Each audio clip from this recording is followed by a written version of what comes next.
കുറച്ചു കാലം കഴിഞ്ഞവർ ജിന്നിനെ വിളിക്കാൻ തുടങ്ങുന്നതാണ് ഇപ്പൊ അവസാനം പറയുന്നത്. ഇപ്പൊ ആരും വിളിക്കണില്ല, വിളിക്കണമെന്ന് പറയണില്ല. നമ്മൾ ജനങ്ങൾക്ക് വിശദീകരണം കൊടുത്ത അവസാനം ഇനി കുറച്ച് കാലം ഇങ്ങനെ കഴിഞ്ഞ ഇവരൊക്കെ മരിച്ച് ഇവരെ മക്കളൊക്കെ വന്ന ഒരു വിളി തുടങ്ങുന്നു.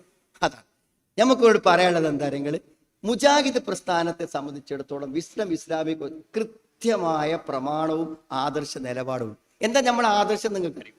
നമ്മളെ ആദർശം എന്ന് പറഞ്ഞാൽ ഖുർആനും സുന്നത്തും സഹാബത്തും നമ്മുടെ പൂർവികന്മാരും എങ്ങനെ മനസ്സിലാക്കിയോ അങ്ങനെ മനസ്സിലാക്കണം. നമ്മളിങ്ങനെ പരിഭാഷ നോക്കി നമുക്ക് തോന്നിയതൊക്കെ പറയാൻ പറ്റൂല എന്നാണ്. അതാണ് മൻഹജുസ് സലഫ് നമ്മൾ പറഞ്ഞു കൊടുത്തത്.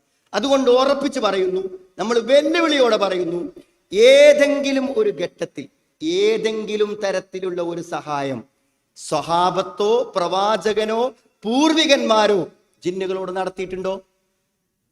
ഏതെങ്കിലും കാലഘട്ടം എന്തൊക്കെ സന്ദർഭങ്ങൾ സഹാബത്തിന്റെ ജീവിതത്തിൽ നടന്നു പോയിട്ടുണ്ട്? ഏതെങ്കിലും നിലക്കുള്ള ഒരു സഹായം ചോദിച്ചിട്ടില്ല. അതാണ് നമ്മുടെ പ്രമാണം, അതാണ് നമ്മുടെ പ്രമാണം. പിന്നെ ചോദിക്കോ എന്തിവിടെ നബിദിനം കഴിച്ചപ്പോ നമ്മൾ ഇറങ്ങാറുന്നത്? നമ്മൾ ചോദിച്ചു, നബിദിനം കഴിച്ചോ? സഹാബത്ത് കഴിച്ചോ? റസൂൽ അല്ലാഹനെ സ്നേഹിച്ച എത്രയോ ആളുകളുണ്ട്, ഒരു കഴിച്ചോ?